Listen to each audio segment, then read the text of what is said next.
കൊടുക്കുന്നതാണ് നല്ലത്.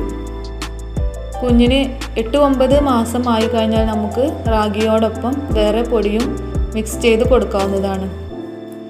കുട്ടികൾക്ക് മാത്രമല്ല മുതിർന്നവർക്കും റാഗി നല്ലതാണ്. റാഗി കൊടുത്താൽ കഫക്കെട്ട് വരുമെന്നുള്ളൊരു തെറ്റിദ്ധാരണ നിലനിൽക്കുന്നുണ്ട്. അത് ശരിയല്ല. റാഗി കൊടുത്താൽ ഒരിക്കലും കഫക്കെട്ട് വരില്ല. റാഗിയുടെ കൂടെ പാൽ കൊടുക്കുന്നതാണ് കഫക്കെട്ട് വരാൻ സാധ്യത. 7-8 മാസമായിട്ടേ കുട്ടിക്ക് റാഗിയുടെ കൂടെ പാൽ കൊടുക്കാൻ പാടുകയുള്ളൂ. അതുകൊണ്ട് തന്നെ ആദ്യം റാഗി മാത്രമായിട്ടാണ് കൊടുക്കേണ്ടത്. ആദ്യ നാളുകളിൽ കുഞ്ഞിന് ലിക്വിഡായിട്ട് റാഗി കൊടുക്കാവുന്നതാണ്. പിന്നീട് അത് കുറുക്കി കൊടുക്കാവുന്നതാണ്. അപ്പോൾ ഇന്നത്തെ വീഡിയോ ഇത്രയേ ഉള്ളൂ. വീഡിയോ ഇഷ്ടപ്പെട്ട എല്ലാവരും ഒന്ന് ലൈക്ക് ചെയ്യുക, ഷെയർ ചെയ്യുക, സബ്സ്ക്രൈബ് ചെയ്യുക. അപ്പോൾ ഇനി അടുത്തൊരു വീഡിയോയുമായിട്ട് വീണ്ടും കാണാം.